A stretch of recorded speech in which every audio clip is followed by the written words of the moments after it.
Over to you. All right. Thank you. Thank you. Good evening and welcome to all of our guests.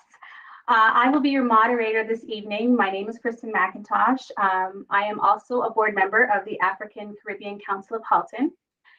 So we're really excited to have you join us this evening for the first of many Let's Talk series, Politics Edition. So the purpose of this series will be to meet all of our party candidates from the Halton region, understand their mandate, the impacts to our community, and to hear why we should consider their party and that they represent. Okay, so this evening, we're going to hear from the following Liberal candidates. So MPP candidate Sameera Ali, MPP candidate Mariam Manaa, and then we also have some introduction videos from Liberal candidate Kaniz Mouli, as well as Alison Gohel. So without further ado, please, if you can, would you stand with us while we are, if you're able, while we listen to O Canada.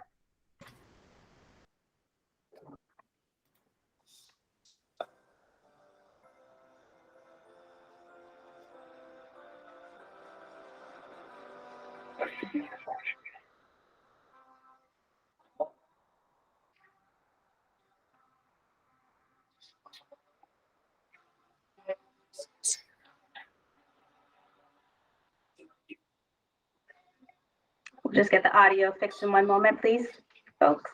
Bear with us.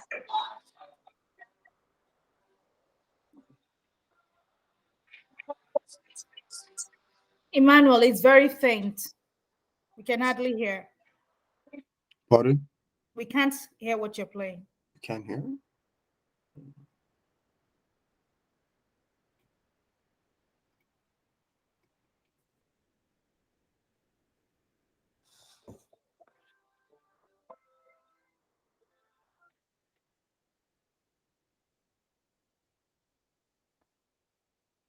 We can't hear you if you're playing. Okay, one moment.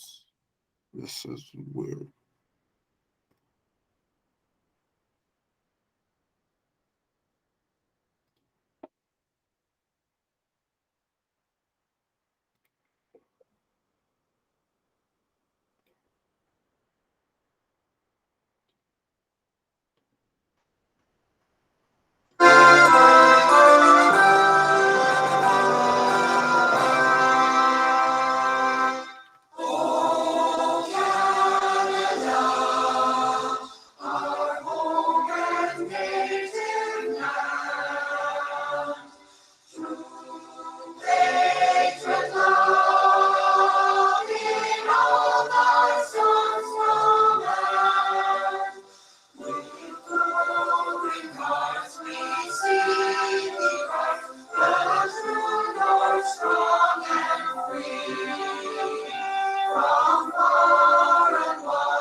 Thank you, Emmanuel.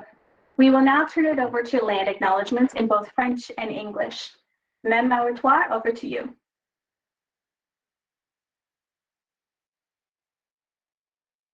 Land and acknowledgement by Mr. Shobogay Dode for the French and Orerefo for the English. Unless Thanks. Mr. Shobogay is not available. Yeah, Orefe, we have the English on. Orefe, go ahead. Thank you for letting me read the land acknowledgement. I'll just quickly turn on my camera. Halton, as we know today, is rich in history and modern tradition of the many First Nations and the Métis. from the Anishinaabe to the Ottawandaron, the Haudenosaunee, and the Métis. These lands surrounding the Great Lakes are steeped in Indigenous history. As we gather today on these treaty lands, we have the responsibility to honor and respect the four directions: land, waters, plants, animals, ancestors that walk before us, and all the wonderful elements of creation that exist. We would like to acknowledge and thank the Mississaugas of the Credit First Nations for sharing their traditional territory with us.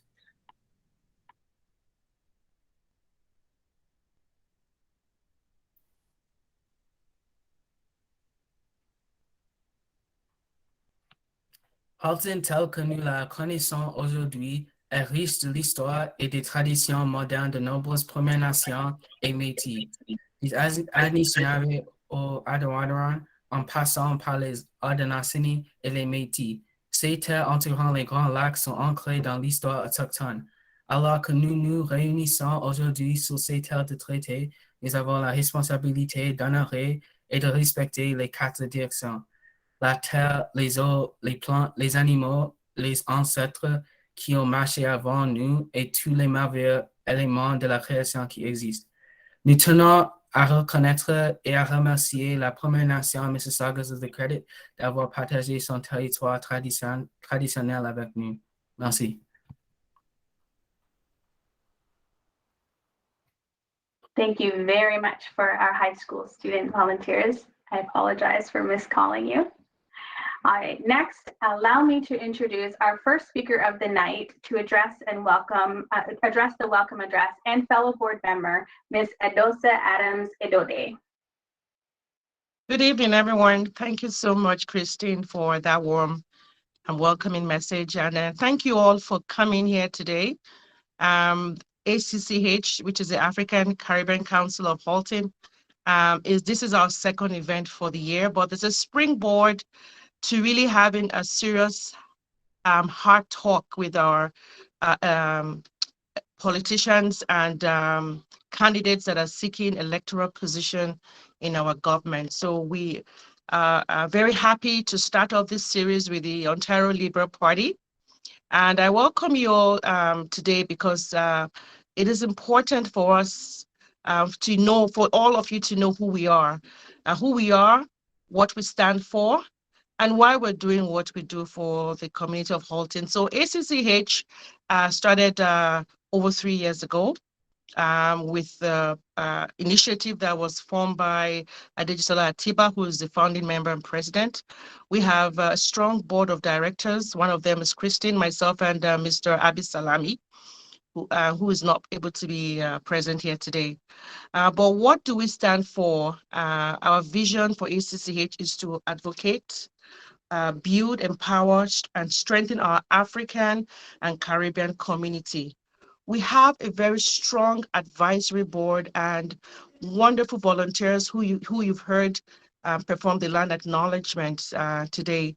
At ACCH, we strongly believe in advocating for our African Caribbean community because we believe that the future begins with our ability to really speak up against anti-Black racism, discrimination, and oppression in all forms, whether formal or informal.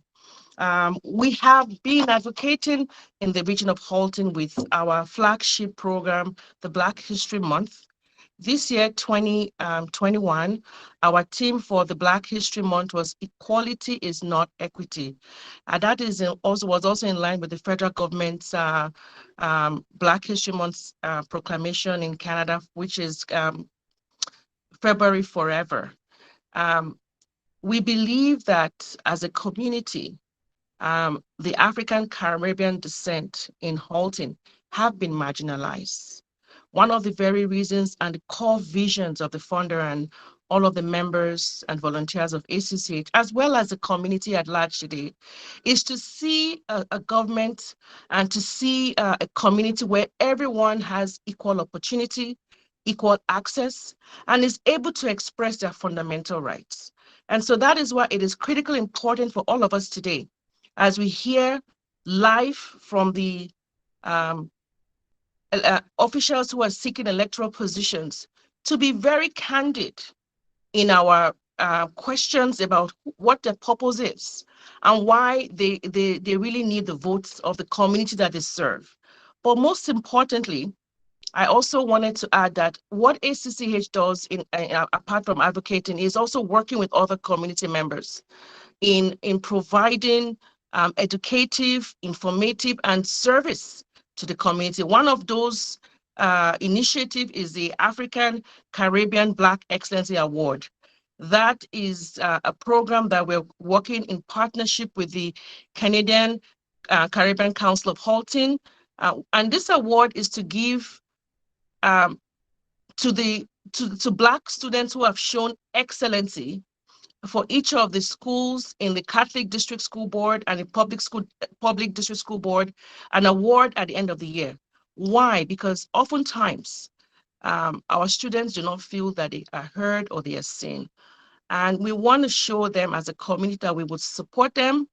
We will continue to speak for them and advocate for their best interests. So I ask all of you to please tune in, because we're going to have more announcements coming after the Fire Talk with our elected officials to hear more about our programs and our activities. We also have, in addition to having this Let's Talk virtual series, a culture talk. We recognize that we live in a diverse community of so many different backgrounds, but we all have shared interests. And the more we get to talk and know about each other, the more we would learn to be more tolerant and acceptable.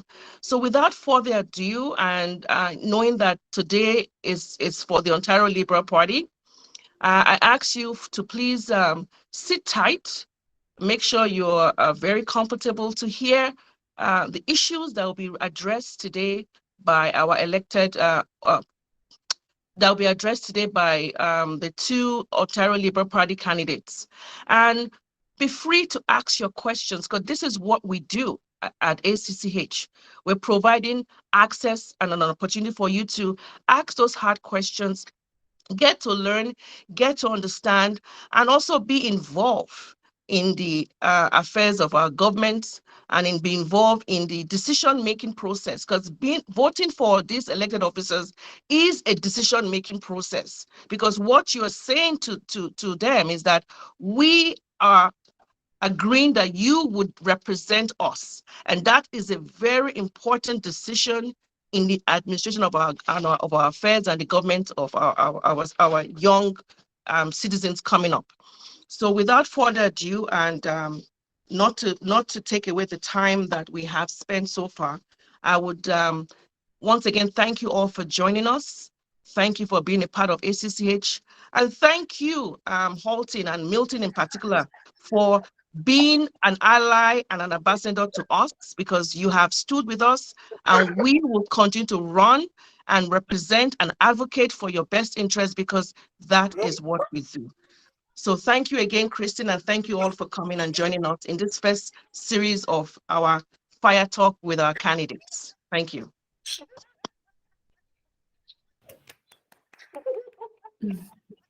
Thank you for that lovely welcome, Adosa. So we'd now like to turn this over to our Ontario Liberal MPP candidate, Ms. Sameera Ali. Welcome. Hello, everybody. Thank you so much, Kristen, for welcoming me. And well said, Edosa. I really 100% agree with everything you just said. Advocacy is key. It's key to success. And I think I'm hearing a lot of background noise, but I'm going to continue. Oh. Okay, I've muted the person. Okay, perfect. So I'm going to go ahead. No worries. So I agree, advocacy is really important, because advocacy gets things done, which is why I firmly believe that being in an opposition position or being a candidate is also a very powerful position. It gets the incumbent into action. And I know Mariam and will agree with me. We have seen that happen many, many times. Very happy to be here. Thank you so much for having me. And it's been a pleasure and honor, even in my counselor position, to work with ACCH, to see all the great work that you do in the community and how you have grown over the years. You know, you started 3 years ago and the pandemic hit. And then even through the pandemic, you were able to stay organized. You were able to come out and bring the community together. So I must say hats off to you. If this was an in-person event, I would make everybody clap for you right now. But I can't do that because it's online. But yes, 100%. Round of applause for this amazing team here. So the reason I put my name on the ballot, I want to talk a little bit about that. I mentioned just now that I've been serving the town of Milton as a local councillor for 4 years, and I've often thought about the Ontario my children will grow up in, the Ontario I chose to move to many years ago when I moved here as a new immigrant. And honestly, I'm not happy in the direction Ontario is going under Doug Ford's government. What has happened in the past year, especially for Milton and Halton, is that we are growing very, very fast. And the faster we are growing, I feel like there are so many gaps, especially when it comes to education within our infrastructure. Our schools are not being built fast enough, which is why you will see that any new school has 20 portables on day one, which is why there is a school in my backyard that has 90 portables. Yes, you heard that right. 90 portables. My son goes to that school. He's been in a portable for 4 years. This is unacceptable for me. This is a government that has prioritized the disastrous Highway 413, which is going to pave over farmlands and wetlands and precious protected lands. That is not okay with me. The Ontario Liberals plan to use that same money, the $9 billion, and use it to build new schools, to repair old schools, and to make sure that education is #1 priority for Ontarians. And so that is why I have put my name on the ballot, because education is hurting in all over Halton, especially for Milton, and I wish to do better at that level. I've been serving the town of Milton as a councillor. I want to take that to the next level and serve my community in a bigger and better way, in a way where you, myself, and everybody can be proud to call ourselves Ontarians. And that's all I have to say about myself. Now, I want to leave a lot of time for question and answers. I want to learn and listen from you. And that is why I've kept my speech a little bit shorter. And I also want to give an opportunity to my great colleague from Burlington, Mariam, Manaa, next. Thank you. Thank you very much, Sameera, Ms. Sameera Ali. There's a lot to unpack there, so we definitely will have some questions. So we'll love to hear from Mariam, Manaa, and we'll give you, your floor. And I think if everyone will agree, we'll definitely hear from the officials and then open up the floor to some Q&A. All right, over to you, Mariam. Thank you so much for having me here today. And I'm looking forward to a lively discussion with everyone and looking to really hear from everyone. Just to reintroduce myself, my name is Mariam. I am the Ontario Liberal candidate for Burlington. I am currently one of the youth candidates who are under 30. And I put my name on the ballot because of the struggles and of youth here today. So our voices are underrepresented. Our values are just as important. And like my wonderful colleague Sameera said, this government has over and over again missed the mark on so many things, even when it comes to education, but when it comes to actual representations of communities. I was personally, as a candidate, tired of people putting, kind of saying what's right for me or what I would need as a person. But it's really about working alongside people, hearing rather than speaking for, and ensuring that we as communities work together.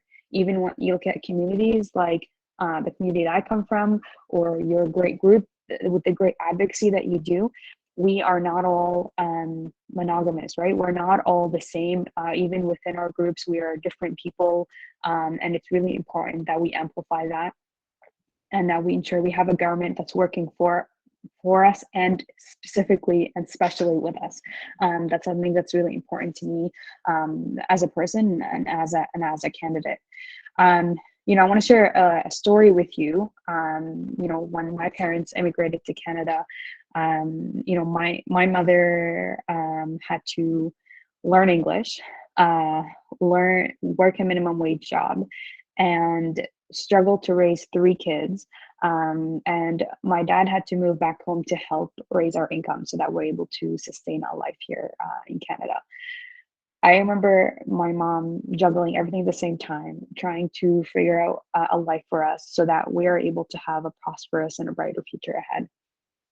And what I can say to you is I'm so proud of her and the example that she set for me, because today my mom went, from working in a bakery to now being a crisis worker for the Halton region, serving all people of different backgrounds and ensuring that their voices are heard, ensuring that they have the help that they need, and has set that example for me to make sure that I'm there to serve people and ensure that it's always about lending a hand and working with everyone else to make sure that we do things together. And that's something that I'm really proud of her.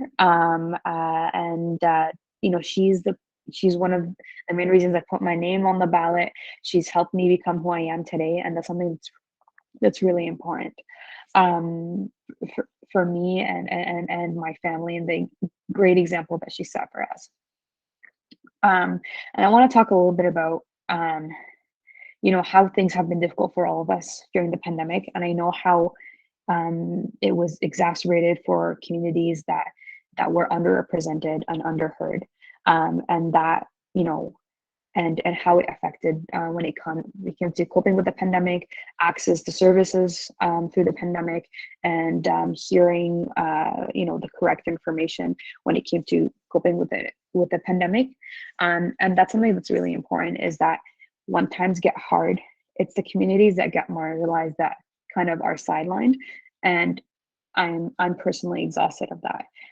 It's time that we amplify voices, work with them, and as politicians, and I know Sameera, subscribes to the school of thought, is that we need to hear you first, listen to what you have to say, and we want to learn from you.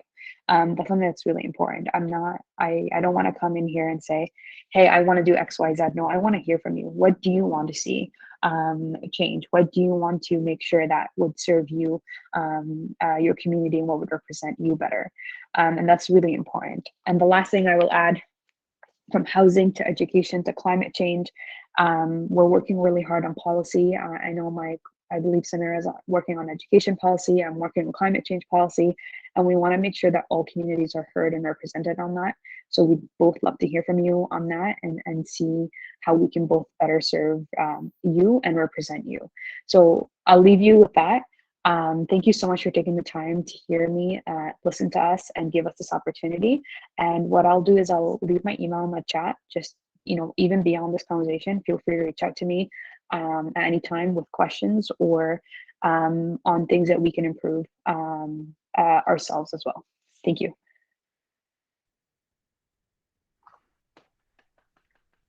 Thank you very much.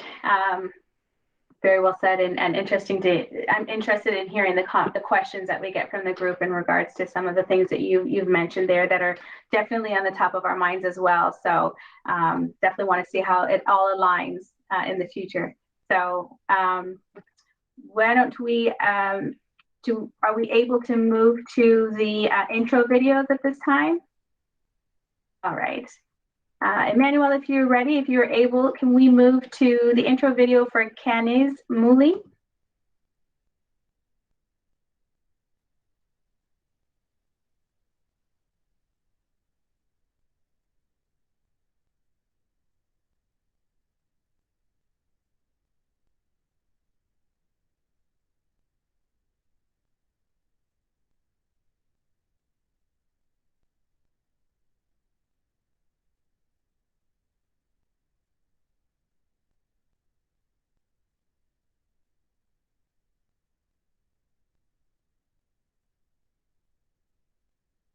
There's no volume.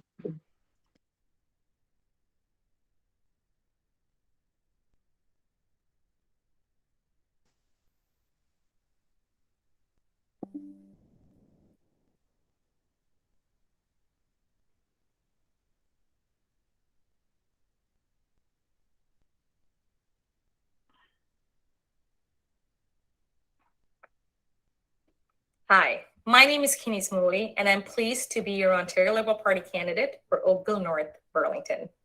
To introduce myself, I'm a resident of the community, and I'm proud to live in the riding of Oakville North, Burlington. My background is in business, and I work on Bay Street in the financial services sector. I was recognized as a top 40 under 40 by a board of trade, and I have worked in government in the Ontario Public Service and also as an advisor for cabinet ministers at Queen's Park. I'm ready to lead and be an effective member of provincial parliament for our community. Our community is a beautiful and a great place to live. It's the community that my born and raised Burlington husband and I decided to plan our future after getting married and to start a family. Just last year, we welcomed our baby boy Zane into the world, who was born at Oakville Trafalgar Hospital.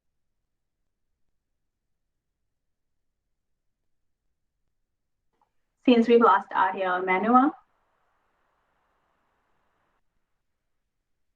I'm sorry. I'm not the one presenting it, but I will go edit it right now. Thank you kindly.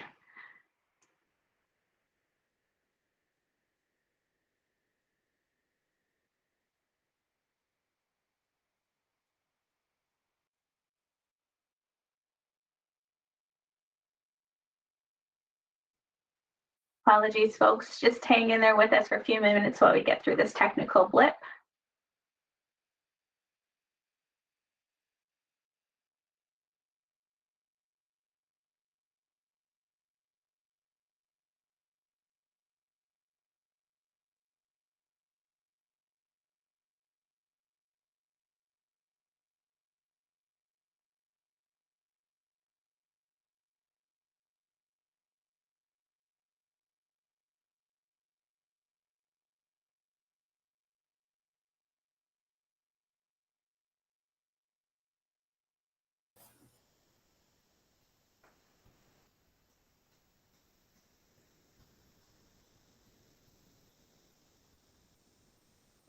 Hi, my name is Kaniz Mouli, and I'm pleased to be your Ontario Liberal Party candidate for Oakville North, Burlington.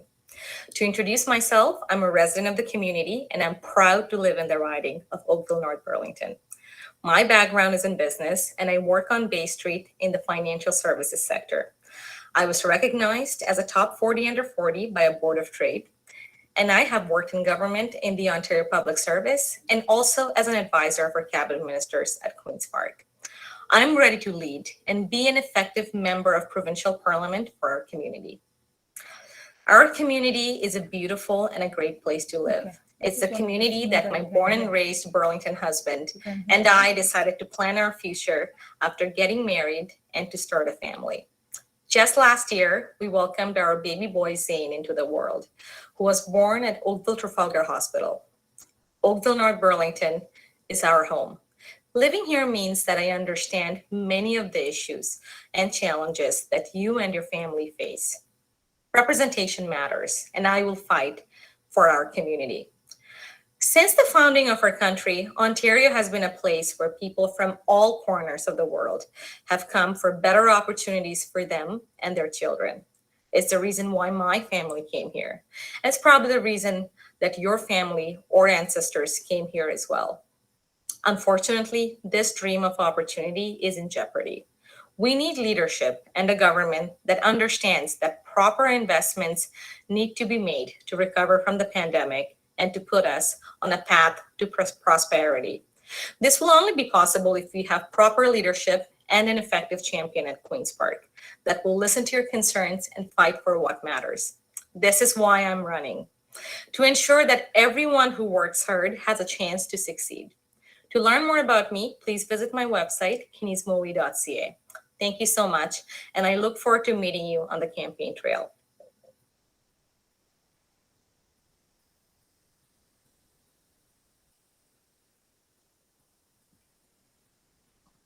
Great. We will now watch the video from Alison Gohel. Gohel? Hi there, my name is Alison Gohel, and I'm the Ontario Liberal candidate here in Oakville. Thank you so much to the African Caribbean Council of Halton, and I'm so sorry I couldn't be there with you this evening. I am running to deliver what matters most to families and to make sure that we protect the things that we value most. whether it's making sure our education system is the best it can be, to protecting our environment, to building a stronger healthcare system and a more inclusive economy where no one is left behind. I know that together we can move this province forward for everyone. I look forward to hearing from all of you, and please don't hesitate to reach out if you have any questions. Thank you so much.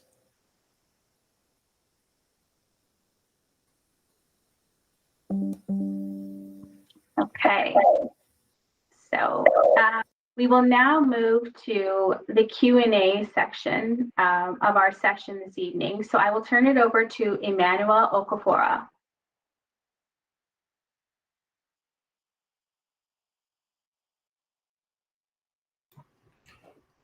Hello, everybody. Thank you for taking time to join us for today's event. And thank you to our wonderful speakers for enlightening us more about why they are the Ontario Liberal Party candidates. It is now time for questions and answers, so please raise your hands up or type your question in the chat to be called upon.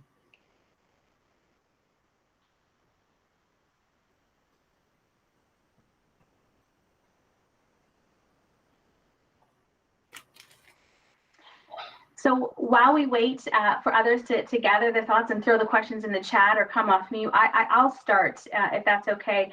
So Forward for Everyone, I believe, is the movement for the Liberal campaign this year. Is that correct? Can you hear me? Am I on mute? We can hear you. I can hear you, and I believe Forward for Everyone was the federal Liberals campaign slogan. Okay. But having said that, Forward for Everyone is something that 100% the Ontario Liberals stand behind too. Okay. So question with that. So I do see that out of the top priorities, they list things such as, obviously, of course, fighting against COVID, home for everyone, better healthcare for everyone, more resilient economy, and a cleaner, greener future, and then reconciliation, of course.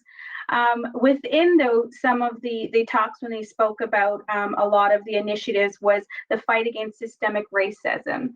So just wondering, and as both yourself and Mariam had spoken in regards to representation, and how obviously that's really, really key for especially our leaders in federal and provincial. Just wanted to know, what are some of the actions that you support or some of the initiatives that you plan to roll out should you become the candidates in regards to supporting this fight against systemic racism and representation across the board? Mariam, do you want to take this one? Yeah.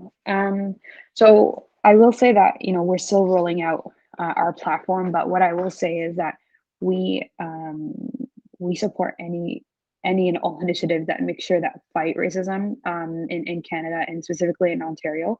It's really important that we also work to learn with these communities. So what I can tell you right now is in the Ontario Liberal Party, we're just wrapping up our platform, and what we're doing is we're looking at it from an equity point of view. So what we're doing is we're reaching out to communities, we're hearing from them on specific issues, and we're looking how do we approach it from a wholesome perspective rather from just a kind of a brush for all perspective. So for example, I'm working on the climate change squad. So we're working to ensure that when we're looking at climate change, it's not something that just, for an example, I'm somebody who can't afford a brand new electric car.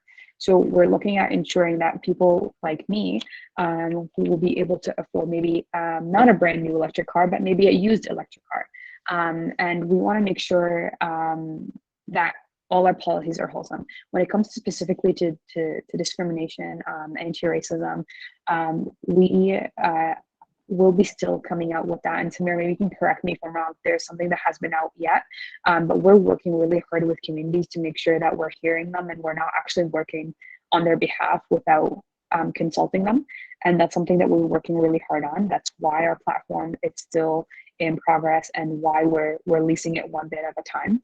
What I can tell you in terms of education specifically, and Sameera is the expert on this, she can definitely speak more to it, but we're working on ensuring that we have, for example, mental health workers, at least one in each school, should we be elected.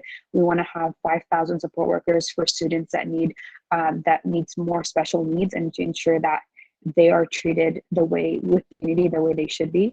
And lastly, what I'll say is the way our approach is, and I know my values, and I'm so sorry, Sameera, to speak on your behalf in this point, but we're looking at ensuring dignity for all. So we're ensuring that from the day someone is born to the day someone decides to age at home, how do we ensure that everything is with their own choices and in dignity, and we're not doing it because of perceptions or because we're brushing everyone and saying that everyone in Ontario should age in a long-term care home. Well, that's not true.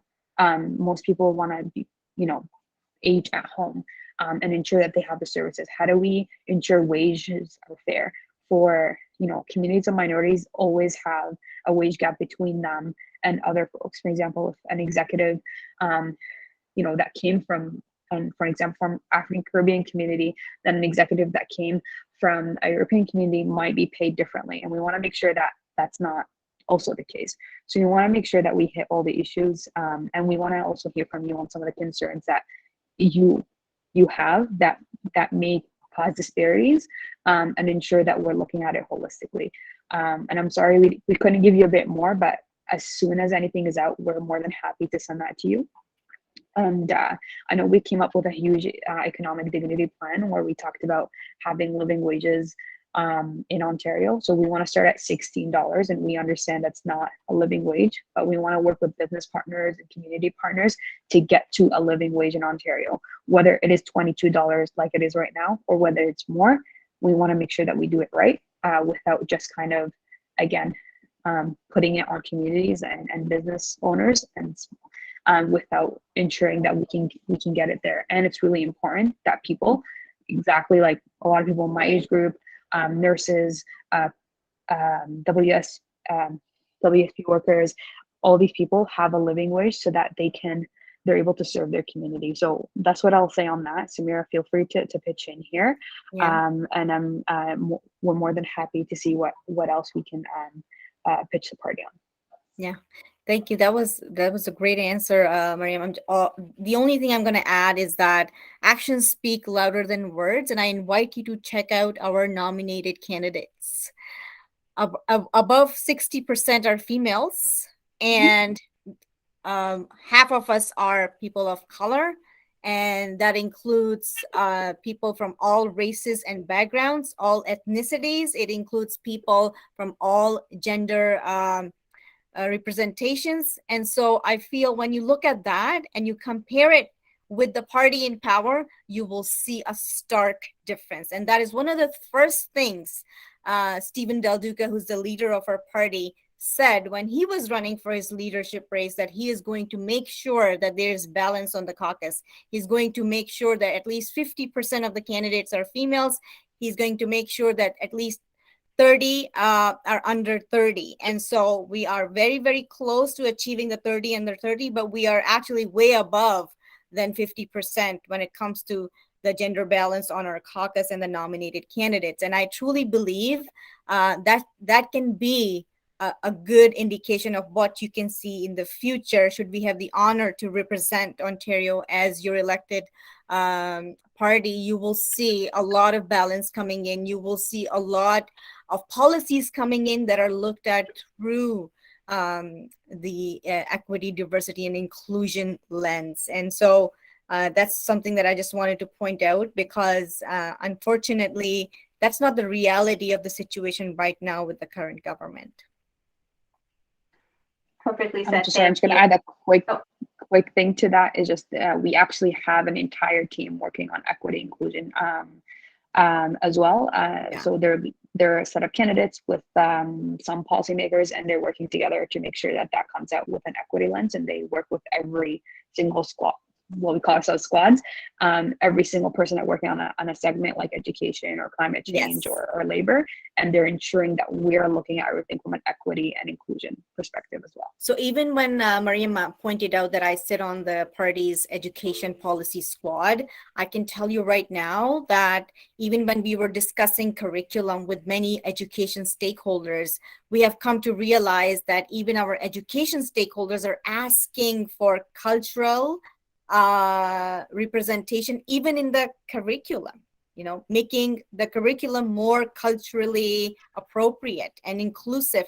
And that is something we are really planning to include in the education policy that's going to come out of our party. So keep tabs on us, keep following us. We keep sharing all of these great details on our Twitter, Mariam and myself and other candidates, and of course through our leaders platform and page, Stephen Del Duca. Thank you so much. Oh, Christian, were you about to say something? No, I'm sorry. You take over. I'm just going to acknowledge that. So I will give the floor back to you.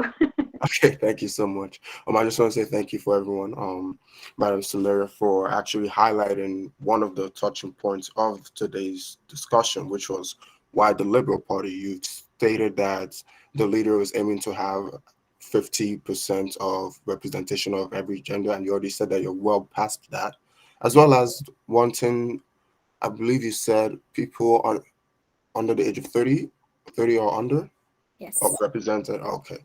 Well, for the people under the age of 30, well, I appreciate that very much. There are two hands up. I'll start with the first person, Madam Edoso Adams-Idode. Please, the floor is yours. Thank you so much, Emmanuel. I'm truly proud of the fact that we have 4 women running. To me, it's a joy just to see our women folk representing who they are, and I think that's very commendable. And I thank you for joining us. But I think, as Sameera Ali, you actually said something that was so alarming to me, and I think I would like to hear from you, given your background and given your involvement in the education policy. Having 90 portables in a school is appalling. It definitely shows that there is something in the system that we need to fix.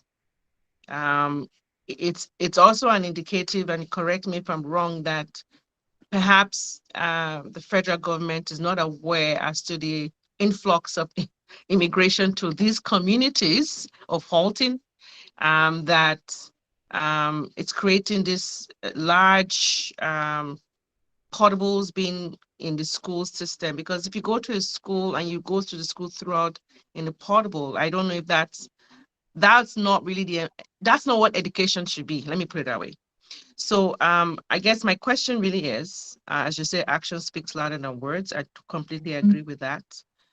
How would you address the issue of having these portables in school and the lack of schools being built, because it all comes to the economics? So how do you intend to address it? And if you can give us steps, or if you can tell us what initiatives you think the government should have in place to address it. Thank you. Oh, thank you. That's a great question. And thank you. I am alarmed, much like yourself, and more alarmed because my son is in that portable for 4 years on that school parking lot. And the solutions now, the Ontario Liberals 100%, like Mariam pointed out, are going through a consultation process with a lot of stakeholders in every field. And so in education, we're having those really important education stakeholder meetings. And I can tell you right now, we hear it loud and clear that there is some systemic change that needs to be brought about in our education funding formula, and it has to come, and it's way past its timeline. We need to do it now. And so what you will see in our platform, it's not finalized yet, but you will see a move towards that. You will see how we are planning to make sure that, if there are faster growing municipalities, I know Halton is growing really fast, but Milton is the fastest growing municipality in Halton itself.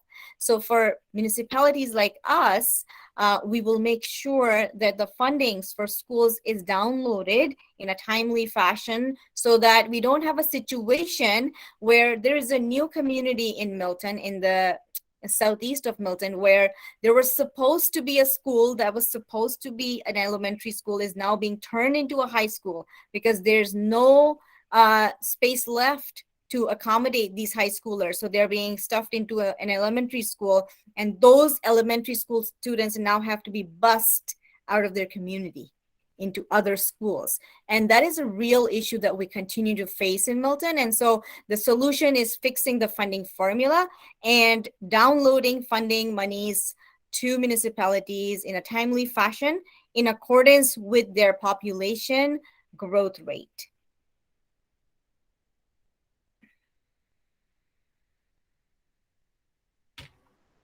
Thank you. Madam Medosa, I hope she answered your question. And I'll be moving on to the second person whose hand was up. That was me, because Ms. Medosa, she asked the question that I wanted to ask. So okay. But I do have another question. It's on. Thank you so much for being here tonight. I have a question. As an educator, I like to tell my students to always have a mentor, or someone to look up to as an example. So for you, I would like to know, who was your inspiration? Who your mentor? Who helped you to be part of politics? Because I truly believe it's not an easy job. It's not an easy decision. So I know, Mariam, you told us about your mom, but is there someone else who made you become part of the politics? Yeah, so my mom was my inspiration. In terms of mentorship within politics, I worked for my local MP, Karina Gohel, and just seeing her flourish, seeing her work. I worked for her for 3.5 years, so I was a part of, some historical part on her end, and I got to really learn grassroots in Burlington how passion can be in politics, and how you can, kind of tirelessly serve anyone. And that really, till today, I still message her, like, what, just your advice on this, how can I better myself here? And she's just a gem, right? She just constantly reassures me, helps me out through this journey. As you all know, it's really difficult, and it's more difficult that we're women and doing this. And it's just, she's really inspired me when I've worked for her as well. And, that's someone that's been with me all along. I have a community member as well who,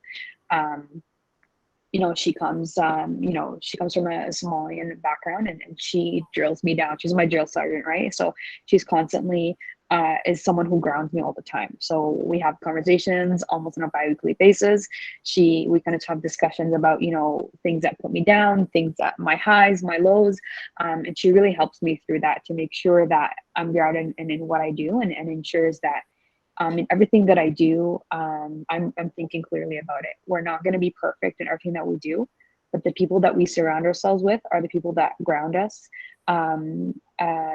give us the power to continue to power through, especially when times are really hard, and ensure that we're always, on the right path. Not that we would divert the other way, but it's they ground you to continue that path and that journey, and that's the people that I have surrounded myself with.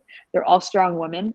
Love them all, and I am so proud I'm so lucky and proud to have these people around me that support me every day.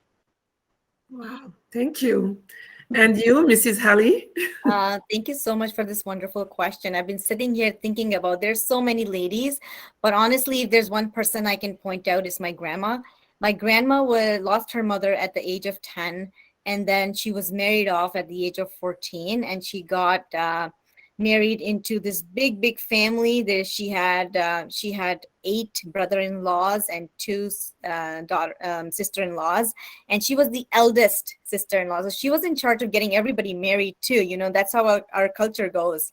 And she did all of that, and she was able to have 8 kids of her own. And then she also became a really successful small business owner on her own. And so whenever I think about her, I've been a community volunteer in Milton for the longest time. And one of the things that I got asked a lot was, hey, Sameera, you have 4 kids. How are you going to manage your work and your kids and your families? I always went back to thinking about my grandma, how she had 8 kids and she got married at the young age of 14, and she was able to do whatever she did. And I took a lot of strength from her story. And I literally felt her energy through my bones, you know, when I made my decision to put my name on the ballot for council. But to run for MPP and to put my name on the ballot for nomination, the words of the Honorable Jean Augustine were in my ears. She told me a story about how she was the one who brought forward the bill or the motion to have Black History Month. And she said, I went around with that paper, a short, you know, she said, I'm a short Black woman walking around trying to get signatures. And she said, every other person was like, oh, so we should have a White History Month. So we should have a White History Month. And she said, I kept saying, but every month is your month. Every month is your month. And then she looked me in the eyes and she said, Sameera, when they stop you, you should push harder. And so those words, they stuck with me.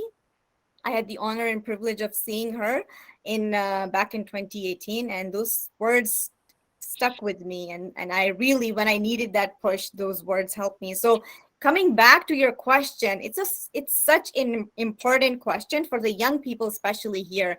Mentorship makes a huge difference. And so for the young people who are with us tonight, make sure you find that one person who can be your mentor and can really guide you through a successful journey through life. Thank you. Thank you. Thank you so much for those motivational words. You're welcome. Okay. Oh, we have someone's hands up. Madam President, over to you. You're on mute if you're speaking. That's $10. Thank you so much, Emmanuel, and thank you, Councilor Sameera and Ms. Manaa. I was looking at you. Virtual doesn't help at all. No. When we were reaching out to you, I didn't realize you were so young, but it's so wonderful and refreshing to actually know that we have young candidates. That's really great. And yes, you do have a great mentor in Honorable Minister Karina Gold. We have the pleasure of working with her in the community. My question is this. It's regarding education. I know you talked about portables, but portables is not just what education is all about. What education is about is the curriculum. It's what our kids are really being taught. And I'm not saying it's good to have portables, because it's not. But what they're being taught really matters. And I can go on and on in terms of, all sort of things. But most importantly, especially relating to February and Forever, how would you, if you do get into this position, what would you do to ensure that February is actually forever for marginalized people? Because it's not a matter of changing curriculum in just one region. It's about changing it in the entire Ontario. It's about changing it federally. So what would you do to ensure that, the history that should be taught is being taught? I do remember during our Black History Month that one of the directors of education said, whenever people that look like us do something bad, the whole world will see it. But when we're excellent, they keep quiet on it. We want a change. So what would you do? So to Sameera and to Mariam, thank you. That's a wonderful question, and I 100% stand with you in solidarity in that sentiment. I feel that the good needs to be highlighted more and more because there is so much good that needs to be highlighted.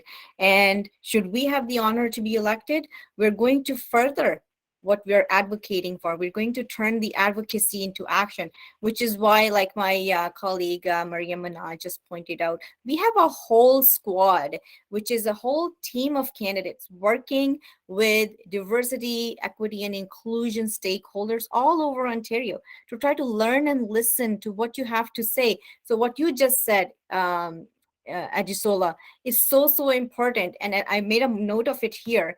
Is that something I'm going to take back to the party to include in the policy platform that comes out for equity, diversity, and inclusion? And so turning that advocacy into action is the plan, and listening and learning is the plan, and making sure that we spent the past 2 years talking to people in all over Ontario through our Take the Mic process. We're going to make sure that everybody's voice that was included in the survey is included in the platform that comes out, and the policies that come out are inclusive for everybody, and they make sure that it's not just the month of February or any other month that is the month for Black History Month or any history month, that these are the policies and sentiments that are carried throughout the year. It becomes a way of life. It becomes immersed in what our kids not only learn through the curriculum, but what kind of lives they live. And so that is what I can tell you right now. We don't have a document out on diversity, equity, and inclusion that I can share with you, but I am here listening to you. My colleague is here listening to you. And I'm going to give it over to you, Mariam, if you want to add a few points. What I will say in the platform is we did release a point about reconvening the education partnership table, which means making it permanent. What that means is they would work with parents, students, teachers, trustees, frontline education workers to hear from them and to continue to get that feedback as a nonpartisan outlet. So to make sure it's not just it's something that's not one-sided. I think that's really important, especially when there are complaints about the curriculum, when things are not benefiting students and they're not benefiting parents and they're not benefiting teachers. It's usually a domino effect from there, and it's really important that we have a nonpartisan table to oversee things, and that's something that the party has committed to and is out. And I think that's something you might be interested for your group to know about.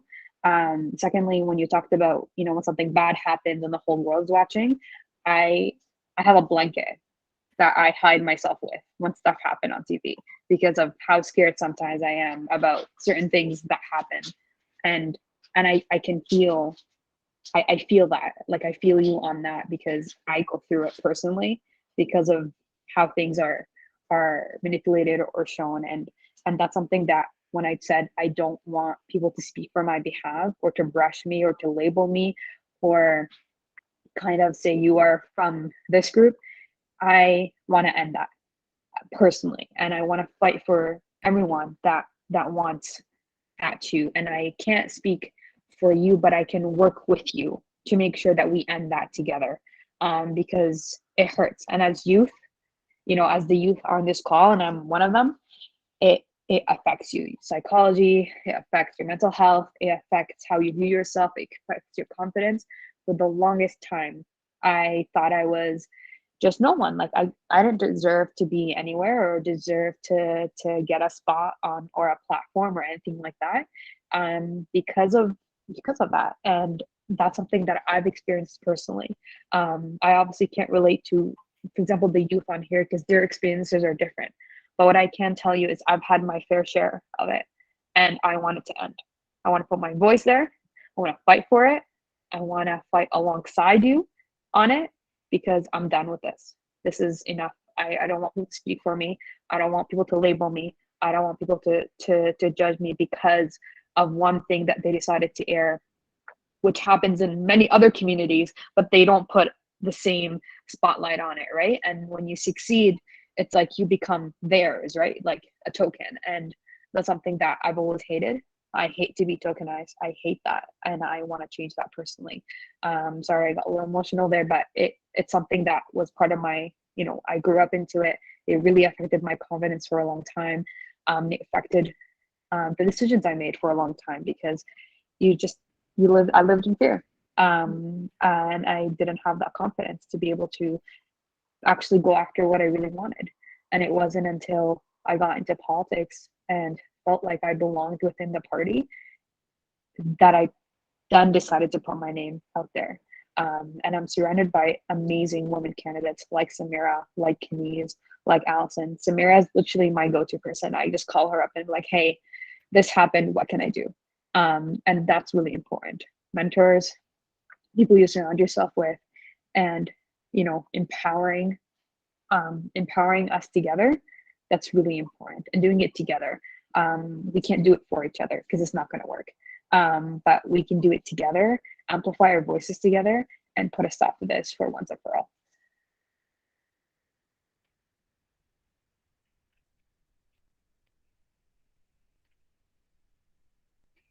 Thank you so much.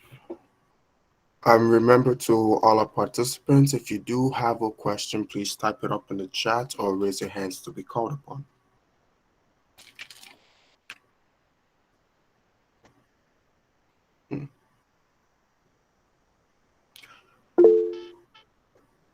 Yes, Mr. Abi Salami. Yeah, thank you, everyone, and I really appreciate the candidates. And actually, I'm supposed to be in Canada, but now I'm far, far away. So, but this is very important to me. That's why I stay late. I said I have to participate. I know that you're gonna give us good representation. But my question is this: I heard a lot of talk about inclusion, diversity, equity. So what will you do to make sure that all these promises is, that you uphold to that? And what is going to make a big time difference in our community, to make our community better? Thank you. Thank you for that question. I'm going to start, and Mariam, you can just join. Just don't wait for me to stop. Just join in, okay? But what I can tell you right now, thank you for the question, Mr. Abi Salami. Like Mariam shared her personal story, change comes from action. And so we're trying our best to get elected and working hard. And once we have the honor to represent our individual ridings, we will make sure that, we got here to bring about some change. Even being there in those seats is going to be very, very formidable change. But that is just not enough. That is the beginning of the journey. What we need to do is to further the cause of equity, diversity, and inclusion, which means building upon the relationships we already have with people like you, with ACCH and many other community organizations, always staying in close contact, listening to you, and learning from you, and taking that forward, pushing the envelope forward, using the position that we are able to earn to help elevate other community members through advocacy for them, and then turning that advocacy into action. That is my plan. And I've never been an MPP before, but I am a counselor. And I can tell you right now, real advocacy and work happens behind closed doors into meetings. And so it is important to have people who are your allies and who are good representatives to be sitting in those meetings, saying the things that need to be said at the right time, at the right place. And that is my promise to everybody watching today. I will continue to be that person for you. And if I am in a bigger, better position, you can count on it that I will get bigger, better results for the community. Yeah, and just to quickly add on that, we're going to fight for it. Yeah. Me and Sameera have been fighters. We both fought to get to where we are today, and we will continue to fight for everyone to make sure. And my last name is Ali. You better believe it. Yeah. 100%. She really is. She's just a strong, amazing woman, and we understand what it's like to struggle. And I think we want to work alongside you. We can't we can't do it without you. That's what it is at the end of the day. But we know what it's like to fight for our own communities, to fight alongside your communities, and we want to be your ally. At the end of the day, no youth or kid should feel like they don't belong here. And at the end of the day, we shouldn't feel that we can't get to where we need to in our careers, education, because of who we are or what we look like. So at the end of the day, I'm telling you that on top of what Sameera said, I'm here to fight this and to make sure that we work together. So hopefully one day we say we ended systemic racism and ensure that inclusion diversity is equitable alongside all communities, and ensure there's equal opportunities, equal pay, equal access, and that we all are able to have a voice in the society. Thank you, and thank you so much for those wonderful responses. Now, we do have time for one or two more questions, so I will not be calling on Madam Edosoidode one more time. Over to you, Madam. Sorry, thank you so much. Thank you for that beautiful commitment to really fight for the cause of our communities, because communities matter. But my question is to do with housing. The African Caribbean Council of Halting, we are aware, based on our community event, that housing is there's a disparity and lack of opportunities to get affordable housing. And so I guess my question to either of you is, how would you, if elected, create, it could be a policy or initiative to really address the challenges that newcomers face, that they can't even rent a place because they don't have a credit history, or they can't even afford, or they're told to pay 1 year in advance for their rent. And then, of course, the issue with trying to even buy a property within the region of Halton, that's a separate matter, because the housing market in Milton is just astronomical. So how would you really tackle, and is there an initiative that your party is engaged with in addressing this disparity and unaffordable housing, especially for newcomers, and all of the demands that landlords put in place before you can rent a place? Thank you. Yeah, I'll answer some of that, and then maybe Sameera and I can kind of just toggle back and forth on it. What I'll say is, as somebody who's under 30, I barely afford my rent, and it's just the reality that we're in right now, and it's something that I want to fight for before I leave. If I ever decide to leave Burlington, it's become unaffordable for someone like me. Me and my partner talk about it all the time and feel that it's beyond struggle. There isn't proper affordable housing in Ontario, in Halton specifically, more so. And I'd love to continue to live in the community I was raised in, be alongside my community members, and be able to, have a future here as well. In terms of our party, we're actually working. We have an entire housing committee squad working on that to look at equitable ways to have housing. And additionally, we want to have sustainable housing as well. So we don't want to just, the way the current government has been doing this is they've issued MZOs double, I think twice over what the, McGuinty and Wynne government combined have issued in over 16 years. That doesn't help sustainable communities without looking at sustainability, looking at it holistically. I come from an urban planning education, so this is where this is my bread and butter, right? And it's the biggest thing about it for me is, it's ensuring that when we build sustainably. Are we able to have commutes? Are we able to, is this going to affect our environment in the future? Looking at it holistically, that's something that's really important. And it's something that needs to be taken more seriously. So we can't just take over our green line because we've come up out of options for housing. We need to become a little bit more creative about it. We need to ensure that this comes down. We need to end the investors market and work with the federal government to ensure that this is a long-term approach. We can't just please developers because it's what the current government keeps doing. We have to put a stop to that. We have to do it for the communities. It's the communities that are struggling. It's the marginalized communities that are struggling. It's millennials. My age group can't see a future anymore where we can actually potentially buy something. It's not even a thing that I can even consider. I can't. And it's something that we need to work on just absolutely ending and in ensuring that we have a future ahead so that we can continue to live and grow in our communities and be able to prosper and belong where we are.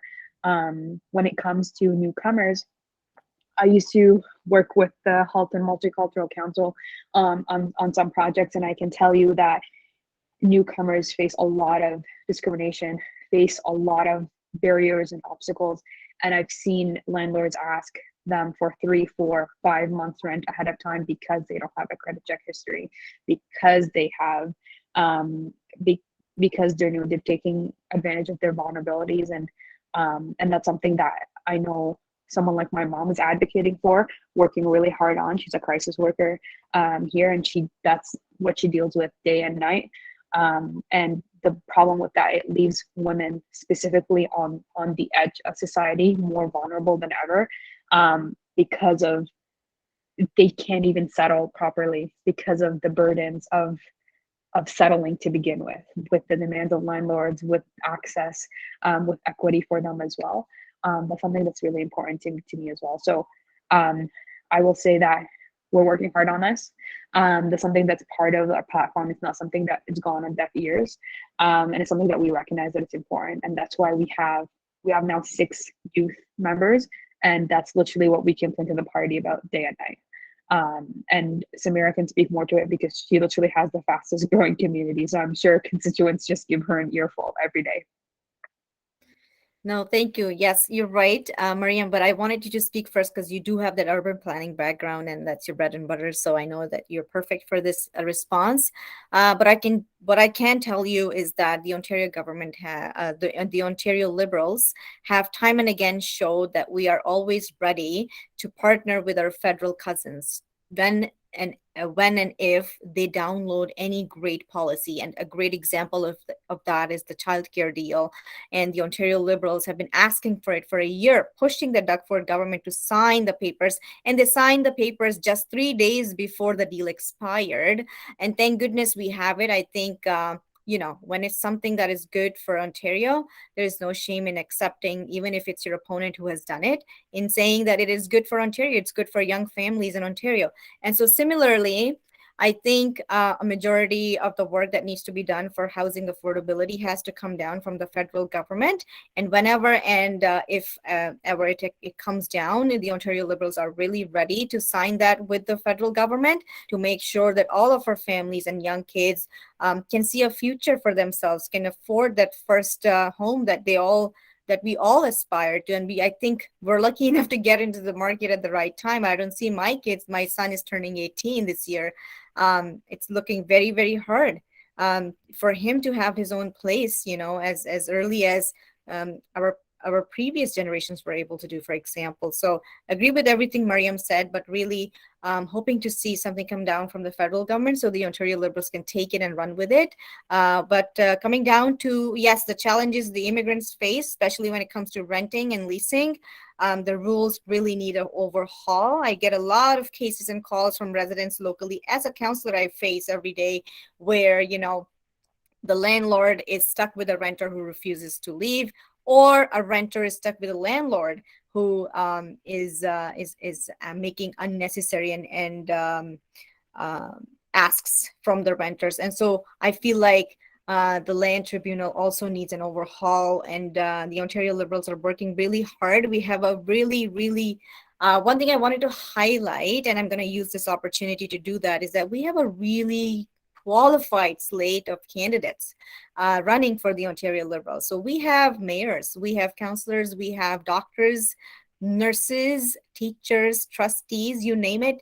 we have all kinds of qualified people running as candidates. And so the party has been able to use its own candidates and form policy expert squads because we do have those qualified people to kind of get the work done. And that is something a lot of you can take comfort in. I'm afraid I can't say that for the current governing party because even the Minister of Education, unfortunately, does not have an education background.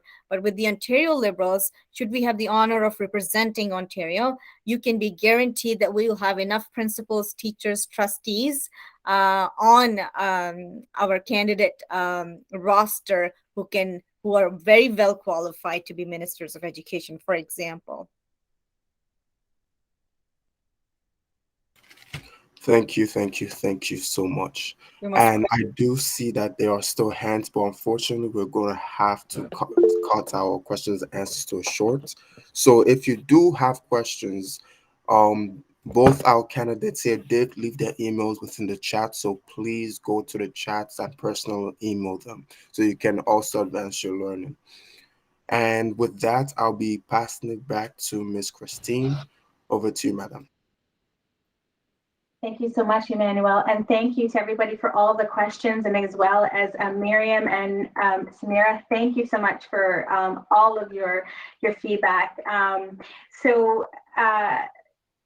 Geez, I think that at this stage, let's see, can we move over to closing remarks and a vote of thanks by our friend and also fellow board member, Mem Marie-Thérèse Aritois.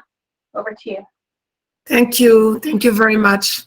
Thank you very much to all our Ontario Liberal candidates for attending our event tonight and for your precious time.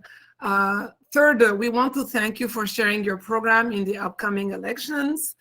We can see that you all have a great program that you would like to put in place once you are elected.